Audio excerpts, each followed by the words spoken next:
Olá, amigos da Connect TV, está começando mais um Entrevista da Semana, esse espaço dedicado a apresentar a você pessoas especiais e atrações sempre muito bacanas. E olha, hoje nós estamos aqui em 4 presenças especiais, porque geralmente eu entrevisto um por vez, né?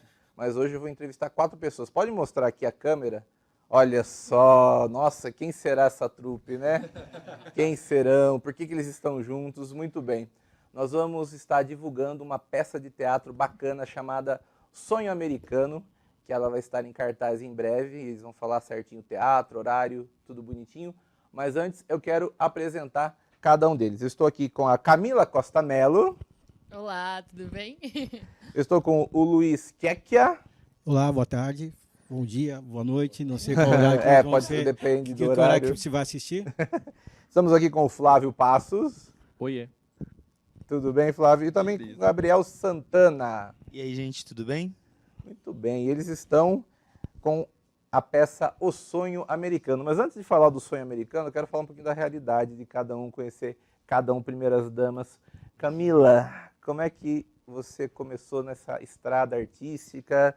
Como é que veio a questão de ser atriz? Olha, eu comecei com 17 anos, na época eu achava que era tarde, hoje eu acho que foi muito cedo, né, na verdade. Mas foi muito engraçado. Eu nunca gostei de teatro. Aí eu tinha uma amiga que gostava muito de teatro. E aí ela falou pra mim, vamos fazer um curso de teatro? Eu falei, que bobagem, quem faz teatro? E ela me matriculou no curso. Ela me matriculou. E aí ela falou, vamos fazer? Eu falei, não sei se isso é pra mim.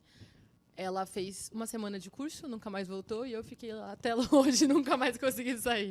Que bacana. E aí acabei fazendo, enfim, primeiro curso de teatro, e depois segui carreira trabalhando com isso profissionalmente.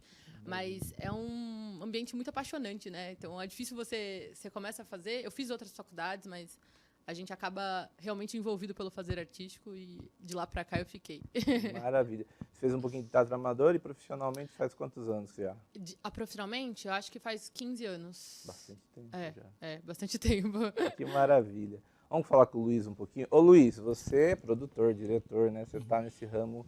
Quando você começou e também da onde veio esse interesse pelas artes, pelo teatro? Eu acho que eu tenho alguma coisa muito semelhante com a Camila nesse sentido, porque no começo eu sempre gostei muito de artes visuais, artes plásticas, né? Então eu fiz curso de pintura, de desenho, enfim. Mas quando eu era garoto, adolescente, eu fui me matricular na Escola de Artes da Prefeitura de Osasco para fazer curso de pintura. E havia uma condição de, para fazer o curso de pintura, ou se pretendia que, né, não era obrigatório, mas se tinha uma certa pressão para fazer o curso de teatro. Não era a minha vontade de fazer teatro, mas como eu queria fazer o desenho, eu fui fazer o teatro. Me apaixonei, né? Na verdade, eu comecei a fazer teatro, eu queria fazer cinema, então eu quero ser ator de cinema. Aí eu descobri que não dava para fazer cinema naquela época, né? Não era assim tão fácil. E eu fui descobrindo o teatro, como ele era de fato, né? E aí eu me apaixonei pelo fazer teatral. Mas logo no começo eu já percebi que eu tinha mais facilidade com a direção e a escrita do que com a atuação. Mas é interessante porque em alguns momentos eu desisti de fazer teatro, né? Mas sempre aconteceu alguma coisa que me puxava. Uma dessas situações foi um sonho que eu tive, né? Eu estava montando uma peça lá em São Paulo e tudo deu errado, absolutamente tudo deu errado. Eu me conformei em ser um professor. Na época eu estudava educação artística, eu pensei assim, eu vou ser um professor de educação artística frustrado, mas tudo bem, a vida é isso, né?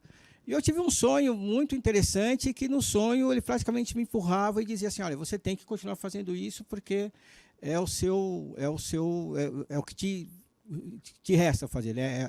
É o que te dá sentido na vida. E continuei, é isso, né? Então agora a gente fundou a companhia no ano de 2000, a Companhia Teatro dos Ventos, e desde então, né, teve muita troca no elenco da companhia, mas a gente tem conseguido manter um trabalho bem estável, bem produtivo, que deu uma paradinha um pouco durante a pandemia. Durante a pandemia a gente ficou fazendo mais alguma coisa de audiovisual, mas desde então tem sido um trabalho bem interessante, assim, bem criativo. Maravilha. Vamos falar com o Flávio, vou fazer aquela piada infame. Quais são os passos? Só falta a bateria agora. Né? Olha, Jefferson, você já tocou meu coração. Já tocou meu coração porque eu sou o rei da piada sem graça. Adoro, amo, adoro. Eu sou o rei da rima também. Ah, é? Eita, o meu forte é a rima. Maravilhoso. Inclusive, essa coisa dos passos do Flávio é uma brincadeira que eu adotei há muito tempo. Né? O meu Instagram hoje é Passos do Flávio. Tudo meu que eu vou fazer é passos do ator, passos de tal coisa, passos de... E essa pergunta, né, da arte, cada vez que eu olho para trás, eu encontro mais a arte na minha vida, assim.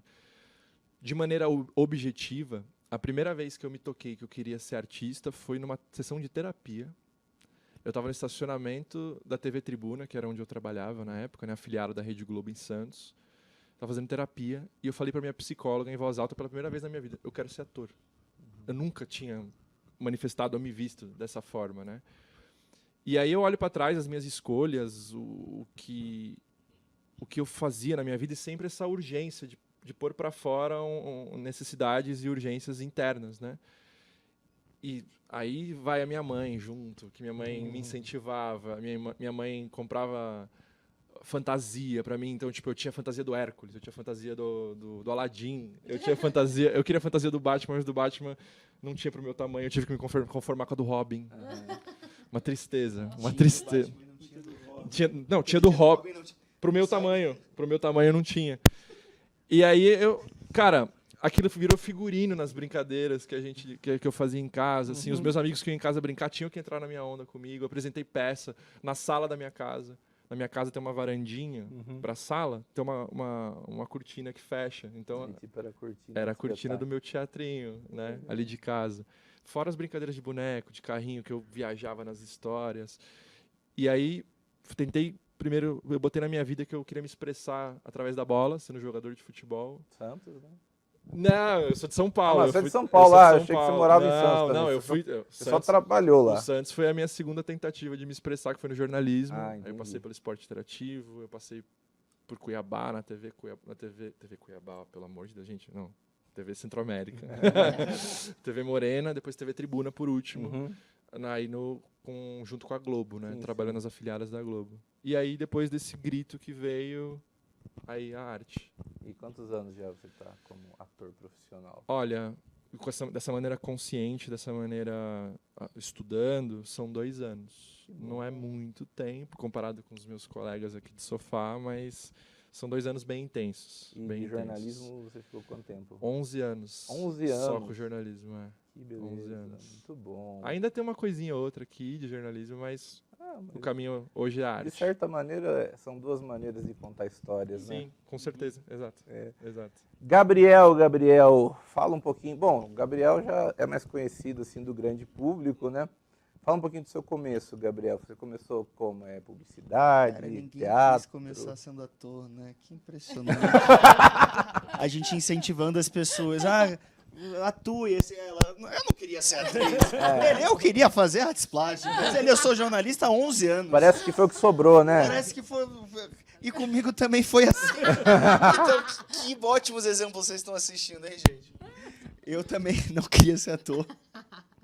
Eu tinha uns 11 anos de idade, e aí eu tenho uma irmã mais velha. Minha irmã na época tinha 15 anos, hoje eu tenho 25, ela tem 29. E a minha irmã tinha um sonho, na época da adolescência ali, de ser modelo de passarela. E minha irmã é muito alta, como vocês lembram. Ela tem 1,60 de altura com 29 anos. Poxa, que beleza. Então as chances dela na passarela sempre foram muito altas, como vocês podem observar. Só que não. E aí, minha mãe parou de trabalhar quando eu nasci, para poder cuidar melhor da educação dos filhos, etc, etc. Meu pai trabalhava. E a minha mãe, né, querendo realizar o sonho da filha, levava minha irmã para umas agências de modelo. Só que eu não podia ficar sozinho em casa. Então, eu ia arrastado junto. E hoje em dia, eu sou uma pessoa muito comunicativa, eu acho. Sim. Mas eu fui uma criança muito chata, muito pentelha. Eu não sorria pra nada, eu fazia tudo com cara de quem não tava gostando. Às vezes eu tava gostando de jogar bola, mas eu tava, sério, assim. Então, tipo assim, eu não sabia sorrir, não sabia fazer nada, não gostava de conversar, não gostava de gente. Era tipo isso.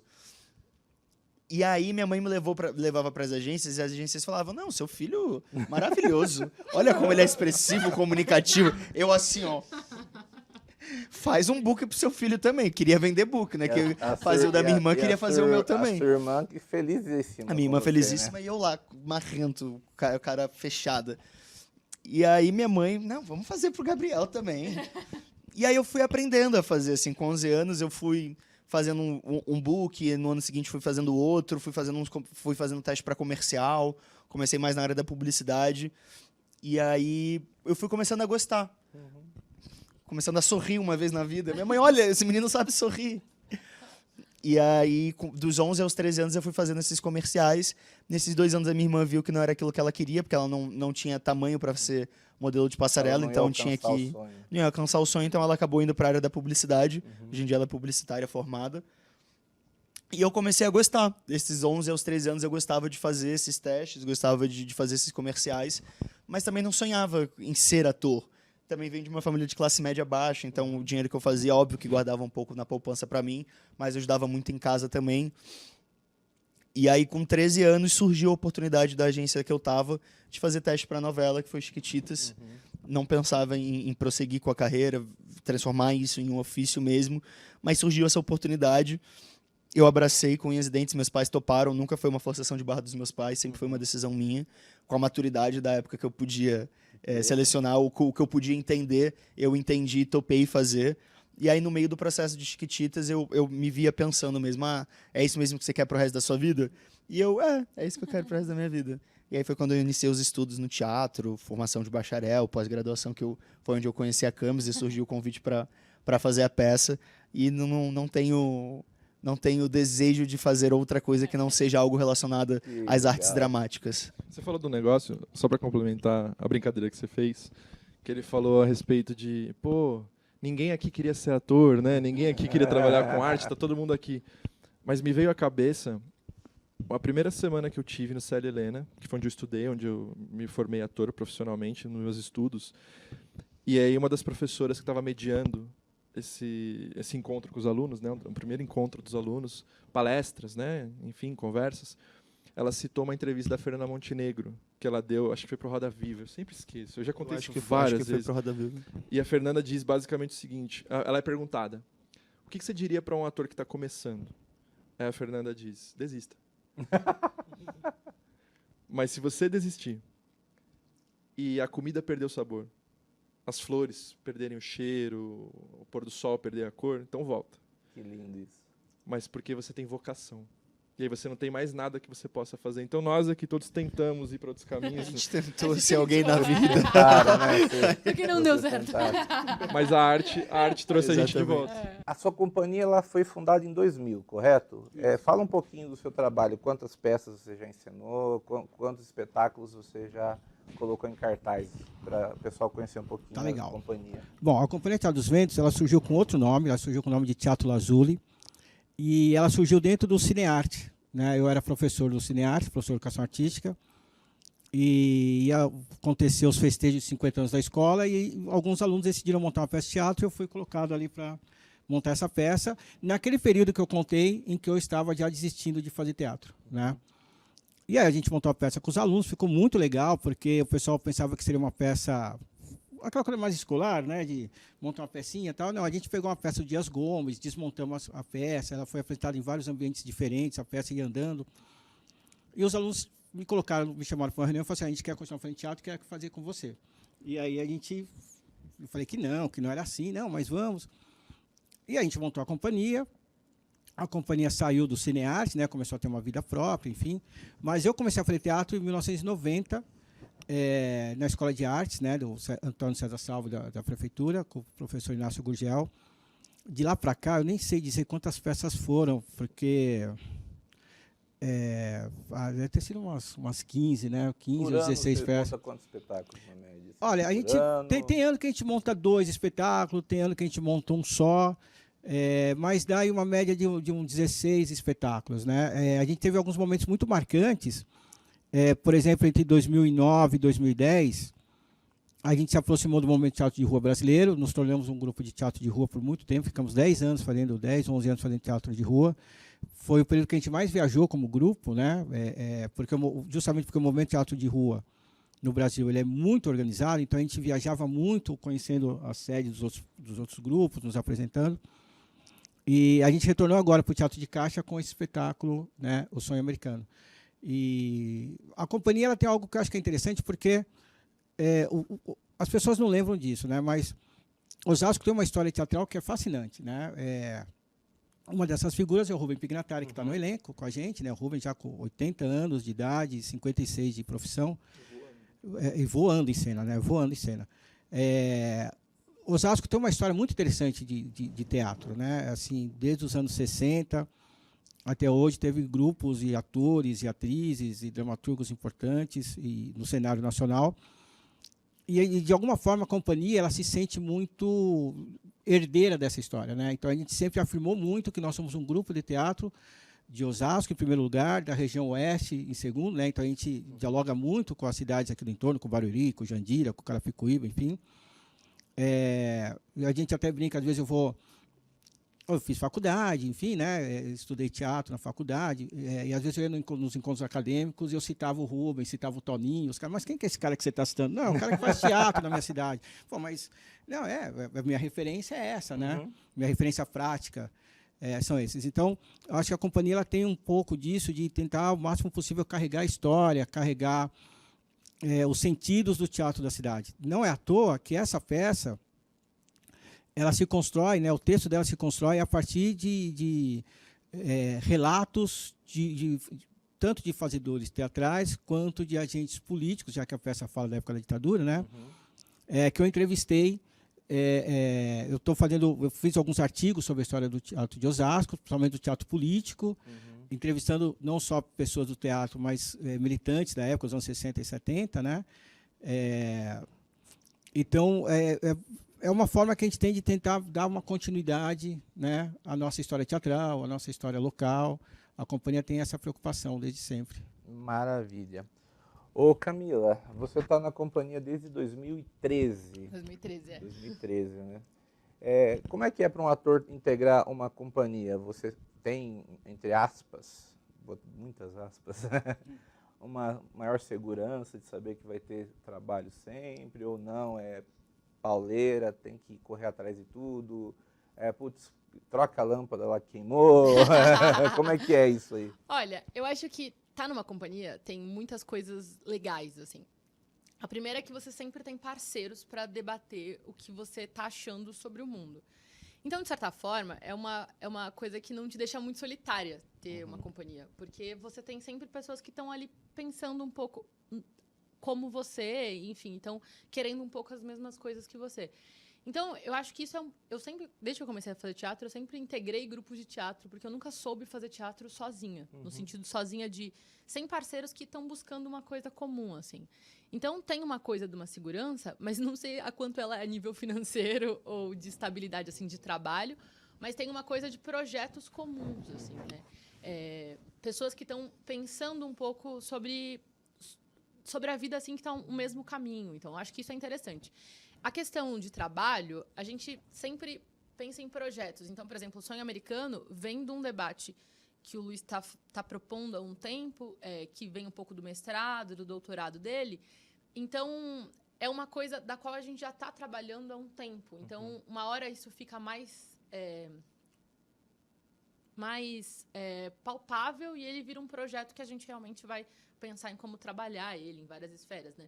Vai fazer espetáculo, o projeto vai circular por alguns lugares, enfim. Então tem isso, assim, eu acho que acaba sendo quase uma pílula contra a solidão, sabe? Sei, muito bom. A gente está num grupo de teatro com parceiros, assim, que são pessoas muito queridas, né? Então é muito... Acho que a gente estava falando de todo mundo ficou preso no teatro, porque tem isso, né? A gente não está sozinho, né? Isso é muito bom, porque nada depende especificamente só de você, né? Tudo depende do coletivo, né? Então isso é muito bom de fazer teatro. Um esquema de pirâmide que deu certo. É verdade. Exatamente. Ô Flávio, você é novinho, né, na carreira. Fora a companhia, você já teve outra experiência? Fora a companhia de teatro? A companhia O Teatro dos Ventos, especificamente, já. Esse é o meu 4º espetáculo profissional. Mas já é na companhia ou é o primeiro na companhia? Não, primeiro com a companhia Teatro dos Ventos. Primeiro com o Luiz e com a Camila. E antes disso, eu tinha trabalhado com Os Hipócritas, foi a minha estreia, né, profissionalmente nos palcos, uma companhia de Carapicuíba, com o Caco Soares, né, um diretor, um amigo, um cara, Super querido, né? não é? Super querido, gosto. Super querido, adoro o Caco muito também. Legal. Muito coração. A gente fez 2 peças juntos. A primeira foi A Casa de Todos os Santos, um espetáculo que teve uma repercussão, inclusive, porque por causa do meu passado, né? A manchete estava pronta, né? Ex-repórter da Globo aparece pelado em peça. Se você procurar, você acha até a Sônia Abrão falando disso. Esse é o primeiro espetáculo que você ficou pelado? Pelado em 2 cenas.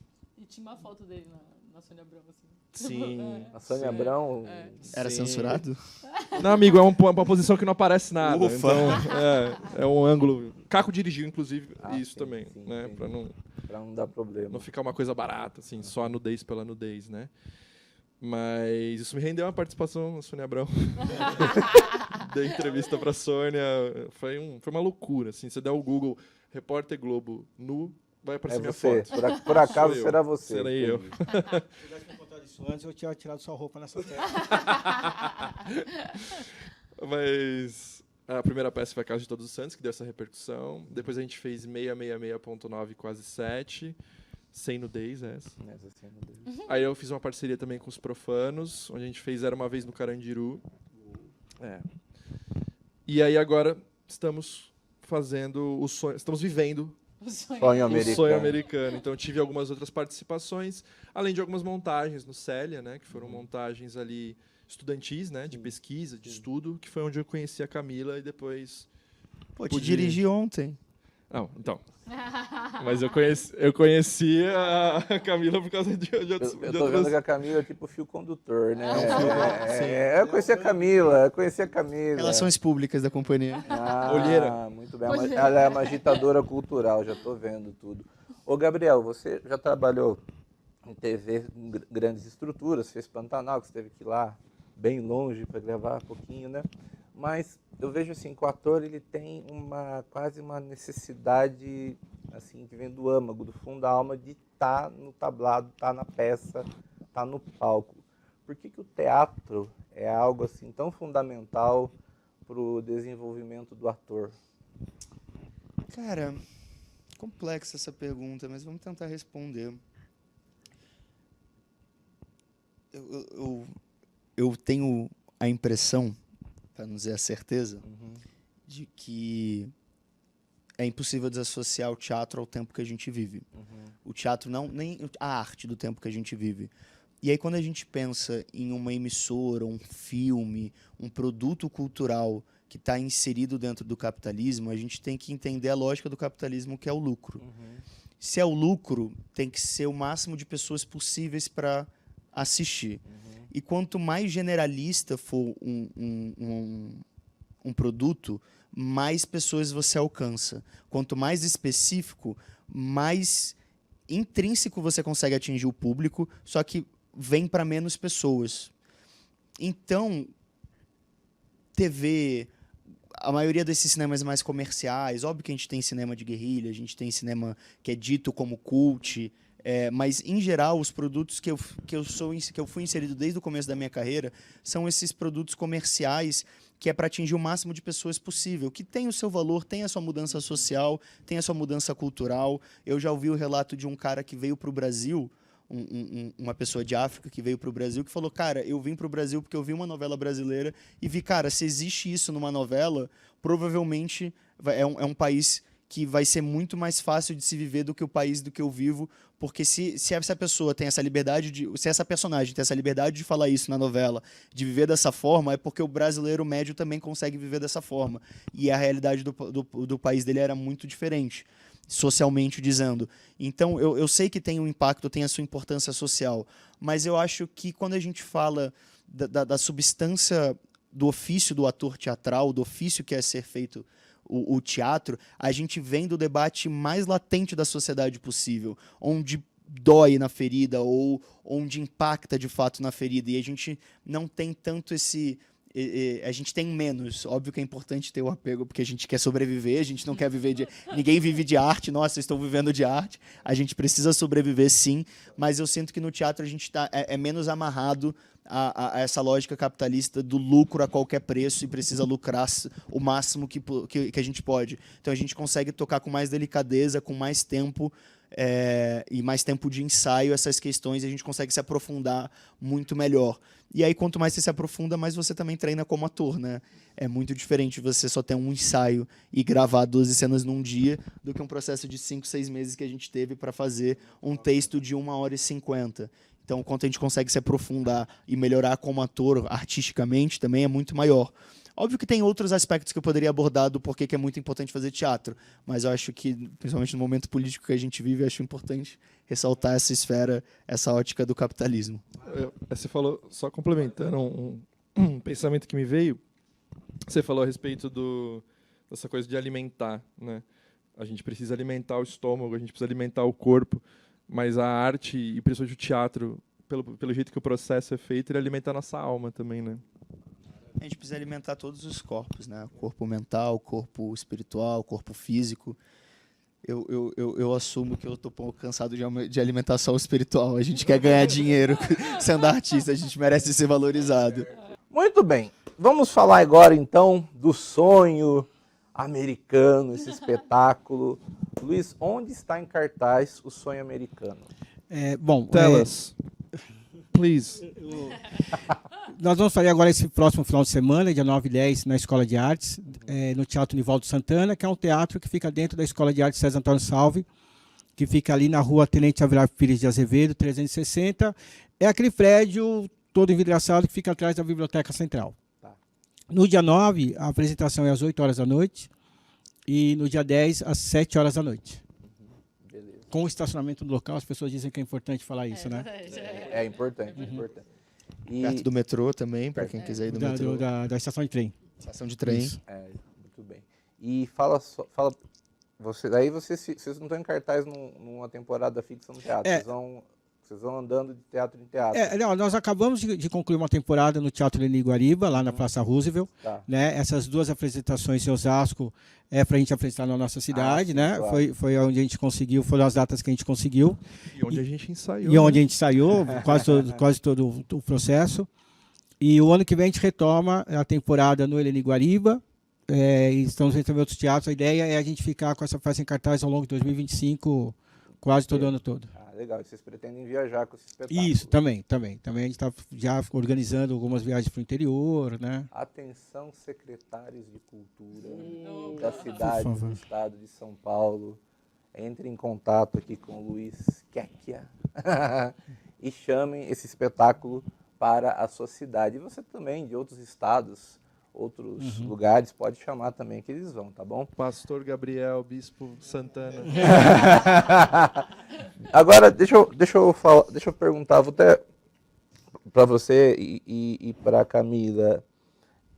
O tema da ditadura militar é um tema importantíssimo, uma marca indelével na história brasileira, porém, de 85, vamos ver, de 85 para cá, que foi a abertura oficial, acho que já foram milhares de filmes, novelas, séries na TV e peças de teatro, então nem se fala. Como fazer uma abordagem original de um tema importantíssimo, mas sem cair no clichê? Nossa, excelente pergunta. E eu vim preparado para ela. Ainda bem, né? Ele veio ensaiando o texto no carro. Entendi. Porque a gente pensou nisso quando a gente começou a escrever a peça. Né? Eu escrevi a peça porque a Camila queria montar uma peça com uma amiga dela, que acabou não fazendo parte do processo. Né? Foi exilado. E aí, pensando no tema, acabamos caindo na ideia da ditadura. Mas eu acho que as peças, os livros, os filmes sobre a ditadura, elas ficam normalmente em 2 grandes campos. Ou é aquele em que você fala da ditadura e a questão familiar é uma espécie de um pano de fundo.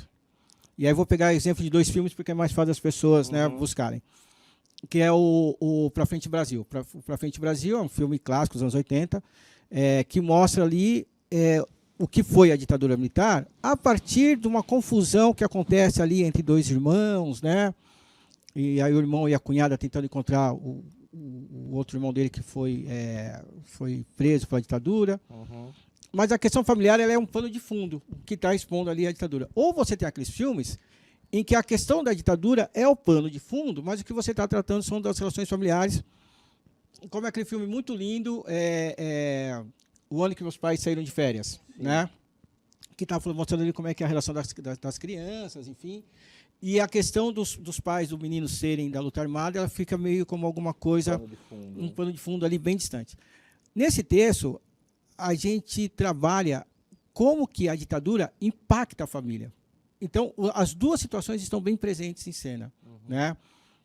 As questões da ditadura, elas aparecem, a questão da repressão, né? A questão do DOPS, enfim, está tudo presente ali, mas também a relação familiar está ali. Então, um não é pano de fundo do outro. Né? A nossa preocupação no texto também foi...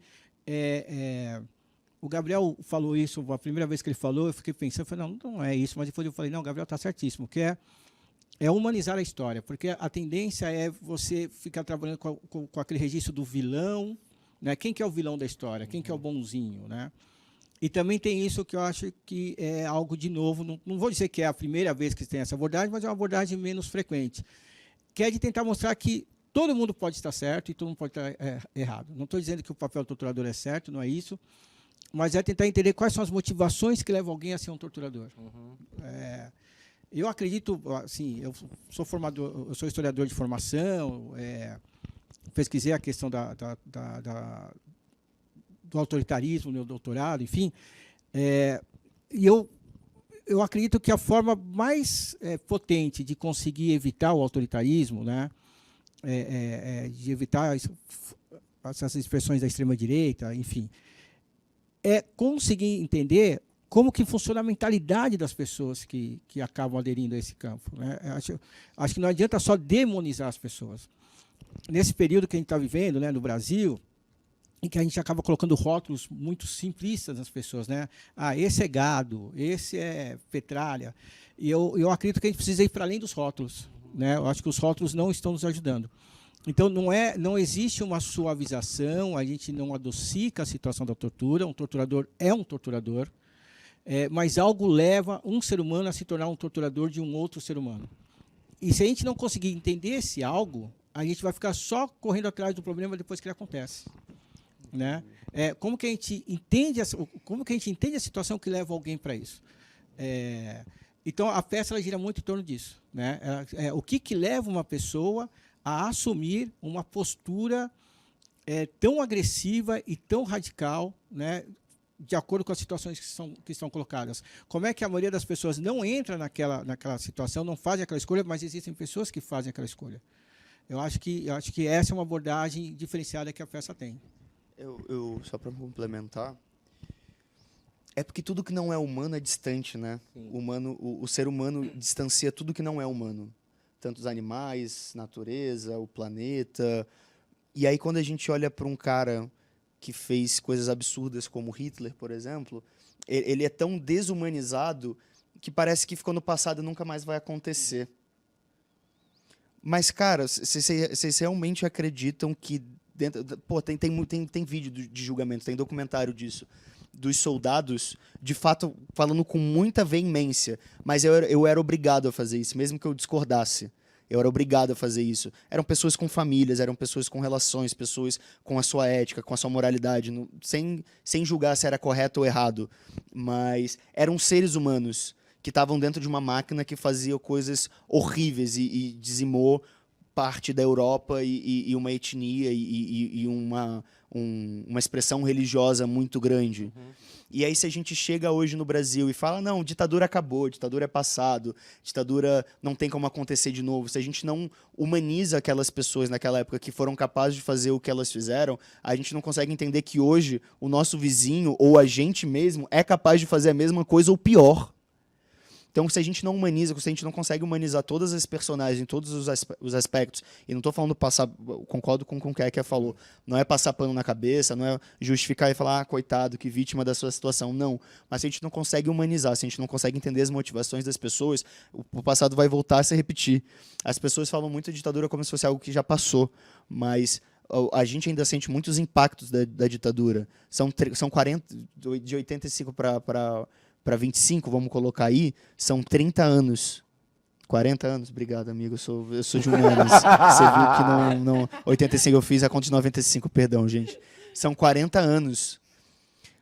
Quando a gente pensa em qualquer impacto histórico, a gente não pensa em menos de 40 anos. Uhum. Então a gente ainda está vivendo os reflexos da ditadura, assim como a ditadura estava vivendo os reflexos da Segunda Guerra Mundial, que estava vivendo os aspectos da Primeira. Então uma bola de neve, que se a gente não olha para o passado, não entende, não corrige o passado, a gente só vive a consequência. A causa já teve, a causa é a ditadura. Uhum. A consequência é o que a gente está vivendo hoje. Se a gente não toma consciência da causa e muda hoje o presente, a gente só vai ficar nessa bola de neve, de causa, efeito, causa, efeito, causa, efeito, causa, efeito. Uhum. Então, se a gente não humaniza o passado para mudar, a gente vai ficar nessa eterna bola de neve que só vai ficar crescendo e vai ficar pior a cada ano que passa.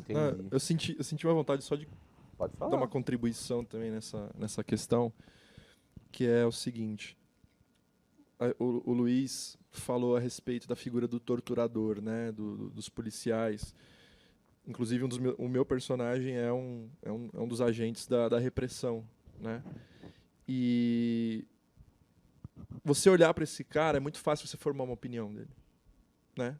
Ou você concorda e aí você está falando muito sobre você, ou você rejeita facilmente também, isso é uma coisa que não diz respeito. Mas na peça a gente tem outras figuras que não são nem uma coisa e nem outra. Uhum. Não é nem o guerrilheiro, não é nem o policial. E essas pessoas sofrem consequências com essas tomadas de decisão que o Luiz colocou, né? Que a música que o mundo toca e como é que você dança. E de acordo com essa dança que você tem nessa música, isso tem consequência para você, para o teu pai, para tua mãe, para o teu vizinho. Então é muito interessante isso, e o Gabriel trouxe isso, nessa humanização de você colocar e você parar e pensar desse jeito. E quando o Gabriel fala a respeito dos reflexos da ditadura que a gente ainda vive hoje em dia, você não precisa ir longe. Hoje tem gente que defende que tem que ter um retorno do governo militar, que a gente tem que ter a volta da ditadura, que é no tempo da ditadura que era bom. Evolução gloriosa. Pois Evolução. Tem isso aí, o dramaturgo pôs isso aí no texto, né? Mas assim, eu tô brincando, é uma brincadeira. E aí, é muito interessante você ir para um teatro, você olhar, por mais que seja um assunto que muita gente já falou a respeito, mas se ainda é uma coisa urgente, né, quase 40 anos depois do fim desse período, sei lá, entre algumas aspas, né, do período mais bravo, mais repressivo, mais violento e sanguinário, ainda é muito importante a gente falar a respeito disso e fizemos 60 anos, né, do golpe esse ano, então muito latente para essas outras questões também, né, você olhar e você se confrontar, você defende? Então vem ver também o que é que você está defendendo. Dá uma espiada nisso. Entendi. E dentro disso, né, a Camila, a personagem da Camila, não vou falar que eu não vou dar spoiler, né, gente, você vai lá no teatro assistir, por favor, mas a personagem da Camila tem um papel muito importante e decisivo na história da peça. E ela é uma pessoa comum, né? Ela é uma pessoa absolutamente comum, que podia ser eu, podia ser alguém sentado na plateia, né? Agora também teve esse filme recente com a Fernanda Torres, Ainda Estou Aqui, a mãe do Marcelo Rubens Paiva, que ali na história ela era uma pessoa comum também. Como é que você trabalhou esse olhar, né, da pessoa comum que é impactada pela ação assim, de terceiros, ou do governo, ou do grupo de oposição? Como é que você fez esse trabalho para construir essa personagem? Essa é uma coisa muito interessante, assim. Opa! Pode deixar. A Beatriz, que é essa personagem, ela é uma personagem muito complexa, porque ela quer muitas coisas e nesse sentido é muito interessante essa dramaturgia do Luiz, porque parece muito com a gente. A Beatriz tem um lado que é muito parecido com ser artista, que é querer ser relevante, querer querer fazer alguma coisa que impacte as pessoas. E ela tem um pouco esse desejo mas ela não quer ser artista, ela não é da arte, mas ela quer ser uma pessoa relevante. Em algum momento ela tem que tomar uma decisão. E ela vai entendendo o peso dessa decisão que ela toma. E na vida é muito assim, às vezes. Você dificilmente vai entender a decisão que você toma naquele momento. Às vezes, você só vai entender anos depois. Você acha que é uma coisa que aconteceu e que aquilo é um fato. Não. Isso vai... E a Beatriz tem isso. Ela toma uma decisão e ela vai vivendo as consequências dessa decisão. Então, é difícil, porque, ao mesmo tempo que ela não é neutra, no sentido de...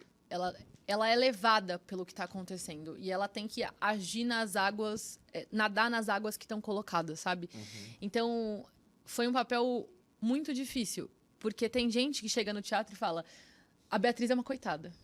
Ela é uma coitada. Tem gente que fala, eu te apedrejaria na rua. Uhum. Então, tem... porque eu acho que ela, de fato, mexe nessas duas situações, assim. Então, é um personagem legal, porque difícil. Às vezes você pega um personagem que ele é só bom. Ele só tá mostrando na peça aquele aspecto dele. E não é. A Beatriz, ela tem muitas coisas dentro dela, e aí você acaba tendo que trazer muitas coisas suas como reflexão para poder conseguir dar vida àquilo, sabe? Então, é um papel muito, muito legal para mim, como atriz, fazer. E é muito legal também ver a reação do público quando encara a Beatriz. A gente tem cenas que é muito engraçada, né? Tem cenas que sempre tem uma reação. A gente ficou brincando que a gente paga R$10 para alguém fazer a reação. Porque é a mesma reação. Na cena, inevitavelmente, tem cenas que mexem com as pessoas. E elas têm essa alguma coisa que toca nela naquela cena. Fala, puxa, é isso? Como é isso? Então, é muito legal isso. Assim, você tá numa personagem que, de certa forma, impacta as pessoas, né? Que, de certa forma, ela tá ali te fazendo sair de um estado neutro, né? De só espectador passivo, né? Porque, às vezes, a gente fica, né? Com esse mundo muito... Com muitos estímulos, né? Uhum. Você fica um pouco espectador passivo da vida, né? E aí, quando você vai para uma peça de teatro e ela te faz reagir, de certa forma, é muito bom. Porque eu falo, pô, né? Tem um negócio ali, né? Então, eu acho, enfim, quando eu estou como público, e eu sou um público muito constante de teatro, eu sou uma pessoa que frequenta o teatro, se eu pensar assim, o que você gasta seu tempo livre e seu dinheiro? No teatro. Então, é muito legal. Enfim, não sei se eu respondi sua pergunta. Eu posso fazer um comentário? Tem algo interessante, porque quando eu estava escrevendo a peça, eu me pautei muito num livro de uma filósofa... eu não concordo com muita coisa que essa filósofa escreveu, mas eu acho que esse livro é bem interessante, que é a Hannah Arendt. E ela tem um livro chamado Eichmann em Jerusalém. O Eichmann foi um dirigente de um campo de concentração, né? Ele foi responsável por milhares de assassinatos, né? de presos, né? Sejam judeus, sejam comunistas, homossexuais que estavam no campo que ele administrou. E ele foi preso na Argentina, né? Ele foi sequestrado pelo Mossad, o Serviço Secreto Israelense, na Argentina nos anos 60, e foi levado para Israel para ser julgado. E foi o primeiro julgamento televisionado em tempo real, né? Para o mundo inteiro, né? E a Hannah Arendt, que é essa filósofa, ela foi chamada, né? Ela foi contratada por um jornal, se não me engano, o New York Times, para acompanhar o julgamento e fazer uma série de artigos que depois foram publicados como livro. E algo que ela aponta ali, que para ela foi um choque, porque ela disse que quando ela estava esperando ver o Eichmann como um monstro, né? Ela achou que ia entrar aquele oficial da SS nazista, né? Altivo e tal, e entrou um senhorzinho, né? Ela falou assim, um senhorzinho que poderia ser um avô de qualquer pessoa, é um senhor que se eu encontrasse na rua, eu ia falar, boa tarde, tudo bem, o senhor quer alguma coisa, né? E aí que ela cunhou uma expressão que é muito usada hoje nas redes sociais, que é a banalidade do mal. E isso mudou a cabeça dela, porque ela foi para fazer uma análise de um monstro, e, na verdade, estava fazendo análise de um ser humano que realiza monstruosidades, né? Nos debates que a gente teve dentro do grupo, recentemente, lá, foi justamente isso, assim, os personagens da peça, eles são monstros ou são seres humanos que fizeram monstruosidades? Eu acho que isso é muito importante, né? Eu acho que entender, a gente desmontar esse dispositivo que a gente tem de, se eu não concordo, logo é um monstro, mas é entender o que leva as pessoas a provocarem monstruosidades. Ô Luiz, então essa é a peça O Sonho Americano. Tem alguém patrocinando? Você quer falar? Apoios? Aqui pode falar, está aberto. Nós temos 2 apoios que foram fundamentais, né? O primeiro da Milena Marra, ela tem uma escola de dança e ela cedeu esse espaço para a gente fazer boa parte dos nossos ensaios, né? Nós dividimos os ensaios entre a Escola de Artes e o espaço da Milena Marra. E a padaria Pão do Paulo, que nos fornece ali um serviço de camarim que é fantástico, assim. Eu vou pela comida, praticamente, né? O negócio é bom. Pior que é muito É bom. bom. Pão do Paulo. O Pão do O Paulo. pão é bom. E quem quiser apoiar a companhia, quem quiser também entrar em contato para convidar para fazer montagens do espetáculo em suas cidades, como é que faz? Entra em contato com? Olha, pode entrar em contato pelo celular e o WhatsApp, né? É 11 98695 5591, que é o meu. Pode ser pelas redes sociais da companhia, então você acha o Facebook facilmente Companhia Teatro dos Ventos, né?